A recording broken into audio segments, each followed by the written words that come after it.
Nakakatuwa naman nga ang mga anak ni Andy Eigenman at Pilmar Alipayo na sina Lilo at Kowa. Nag-uusap nga ang dalawang ito kung sino nga daw ba ang mas okay sa kanilang mga alagang aso. Ang bet nga ni Lilo ay ang kanilang alagang aso na si Roxy. Ito namang si Kowa ay itong si Oatmeal. Narito nga ang conversation ng magkapatid na Lilo at Kowa.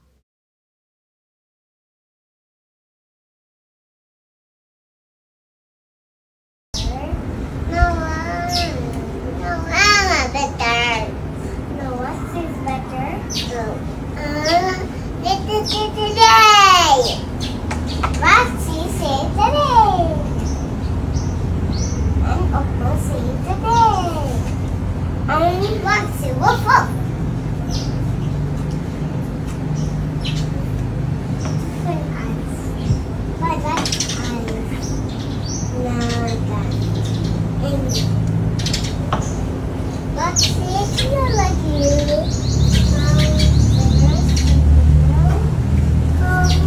Nothing have feathers like Roxy and you. That don't matter. No, Roxy's better. No, I'm better. Roxy's better. No, I'm better. No, Roxy's Enjoy naman nga sa pakikipaglaro itong si Kowa sa kanyang mga kaibigan dito sa Siargao. Tinatabunan nga siya ng buhangin ng kanyang mga kalaro. Makikita din na si Lilo ay nakikipaglaro sa kanyang mga pinsan sa kabila namang grupo. Nakakatuwa naman nga ang mga anak ni Andy at Pilmar na hindi nga maaarteng bata ito. Gustong gusto nga nila ang kanilang pakikipaglaro sa kanilang mga kaibigan.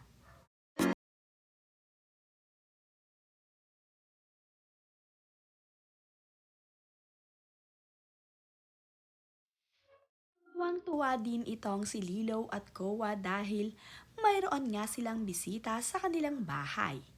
Dumalaw nga sa kanilang bahay ang kanilang Tito Brainstorming. Dinalaw kasi nito ang kanilang Papa Filmar. Hello! High five! You also!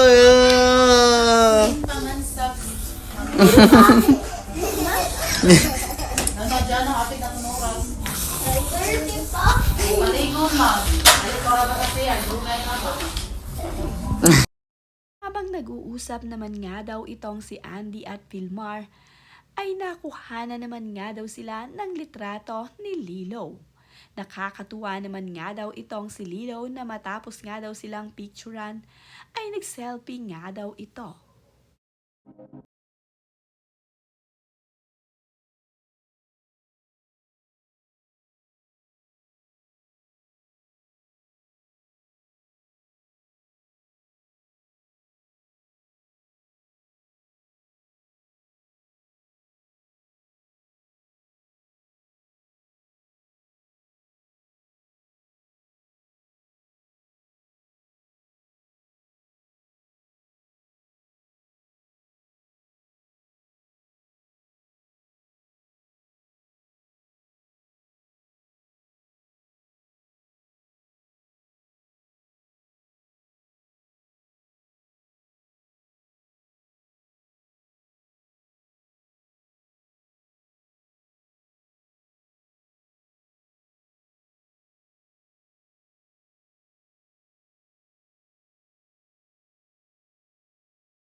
Dahil nga summer na ay marami na ang bumibisita ngayon dito sa Siargao.